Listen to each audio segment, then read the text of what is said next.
Bonjour à tous, vidéo 42 du matos. Alors aujourd'hui on va parler du gilet est-ce qu'on le voit bien? On le voit pas bien. Si, voilà. Le gilet de combat, on peut appeler ça comme ça. Euh, alors évidemment je l'accroche avec quelque chose d'assez solide parce que c'est lourd. Donc il y a c'est super ce truc, ça s'appelle Tough Hook. Vous trouvez sur internet, c'est un cintre euh, bien mouse, bien costaud. Alors, c'est quoi l'idée du gilet de combat? L'idée, c'est de porter c'est un porte-plaque, mais que vous pouvez configurer grâce aux attachements molles, etc., de manière à ce qu'il soit. Alors en fait, j'ai des gants toujours avec. Ah, je viens de perdre, je viens de perdre l'autre gant, donc j'ai toujours des gants, donc il y en a dans mon sac pour le stand tir, mais j'aime bien avoir aussi des gants que je garde près du gilet parce que comme ça fait une deuxième paire si on a besoin. Bon bref, c'est pas très important. Alors comment je l'ai configuré? À vous de configurer comme vous le sentez. Alors ça va en plus de la ceinture évidemment. Donc personnellement, la manière dont je l'ai fait, c'est que j'ai mis trois. Donc je le veux assez plat parce que parfois on fait du tir couché et donc on n'a pas envie d'avoir ces poches trop épaisses, etc. J'ai essayé cette configuration dans le passé, ça va pas. Déjà que j'ai un gros bide, si en plus je rajoute 10 cm de chargeur, double ou triple, ça fait trop. Alors personnellement, je trouve que voilà, sur un système ventral, ben, trois chargeurs de fusil, un chargeur de pistolet, c'est très très bien. Alors là, j'ai mis des trucs chargés, mais je les mets dans le coffre normalement. Ok, alors ensuite, j'ai sur le devant, en fait, j'ai un couteau. Alors c'est un Ultima Ratio, euh, ta, ta, ta, Extrema Ratio, pardon. Il est génial. Voilà, HRC. Enfin bon, à la limite, on s'en fout, vous prenez celui que vous voulez. Mais celui-là est particulièrement sympatoche. Est-ce que je l'ai mis droit? Non, encore une fois, c'est pas grave. On est zen quand on remet le matos. Voilà.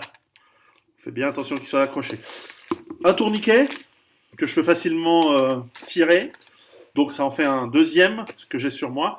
Et une petite poche avec à l'intérieur deux quick clots et un système pour les oreilles. C'est quelle marque ça? Axil si ça vous intéresse. Enfin voilà, c'est évidemment des petits protège-ouïes, des protège-ouïes pour le truc. Et donc voilà, donc c'est pas grand chose. Vous voyez, j'ai pas grand chose. J'ai une petite lampe de poche sur le côté. Celle-ci, elle est en lumière blanche. Et je l'accroche normalement là. Elle tient bien. Alors, la règle pour moi, et je pense que c'est une règle intéressante pour vous, c'est que votre ceinture de combat et éventuellement votre gilet, euh, vous devez pouvoir courir avec sans perdre du matériel. Et en pleine charge, vous devriez pouvoir faire, je sais pas, 10, 20 burpees. C'est une pompe, vous accroupissez, vous sautez en l'air et vous recommencez.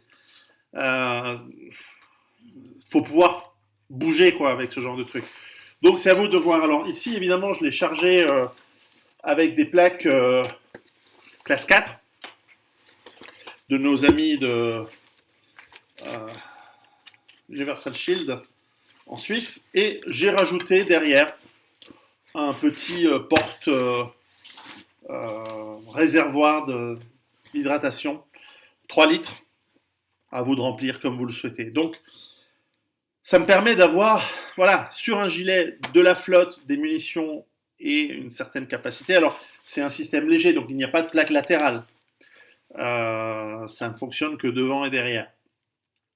Voilà, j'ai un petit système si je dois accrocher quelque chose, mais voilà, ça c'est vraiment mineur. Les militaires ont des utilisations plus utiles. Je crois que la dernière fois que j'ai utilisé, j'ai testé en fait comment on appelle ça? Oui, une sorte de bandoulière. Je sais pas quel est le terme en bungee cord pour moi, pour accrocher le fusil. Et quand je suis au stand tir, eh ben, j'essaye voilà, de l'avoir accroché au filet. C'est un test. Je suis en train de voir si ça marche ou si c'est intéressant ou pas.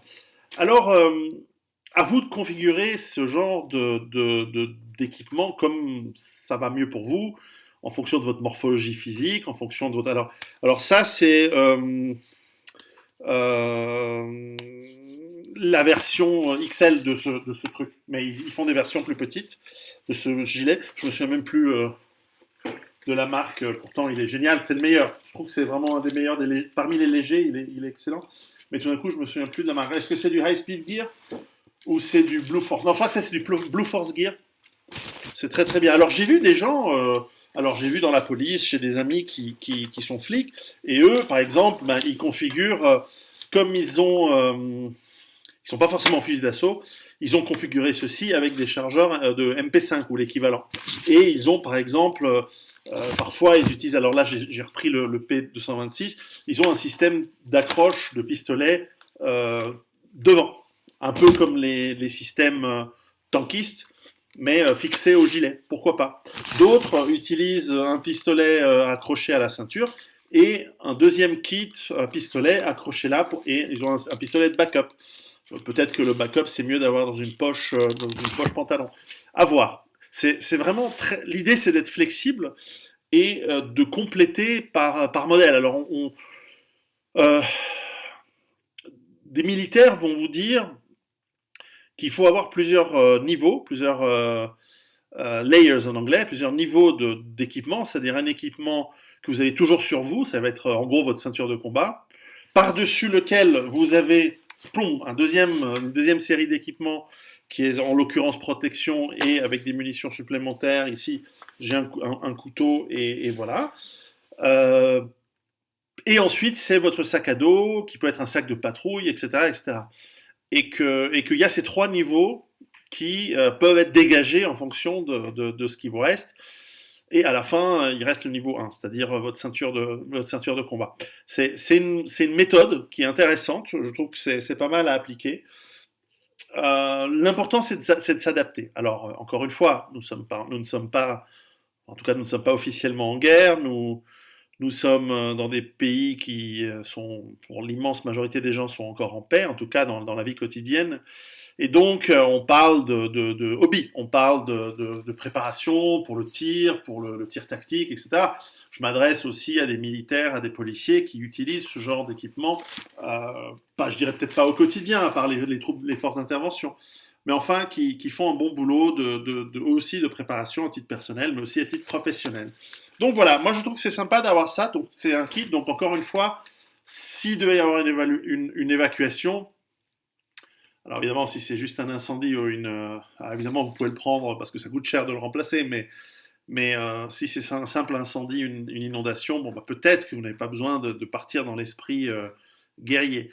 Si c'est des périodes plus difficiles, si on peut imaginer, par exemple, nos pays européens devenir comme la Yougoslavie ou le Liban, ce qui est tout à fait possible et même hyper probable dans les années à venir, eh bien, ça vaut la peine d'avoir ce genre de matériel chez soi. Et il vaut mieux le préparer alors que c'est possible, ne serait-ce que ces produits sont livrables, plutôt que le jour où les frontières seront peut-être fermées, on ne pourra plus recevoir ce genre de produits, on ne pourra peut-être plus les fabriquer, voire un jour on va nous interdire d'avoir même de la protection balistique. Donc, en prévoyant tout cela, en préparant l'avenir, on se prépare dans le présent. Voilà, merci beaucoup et préparez-vous. Ciao.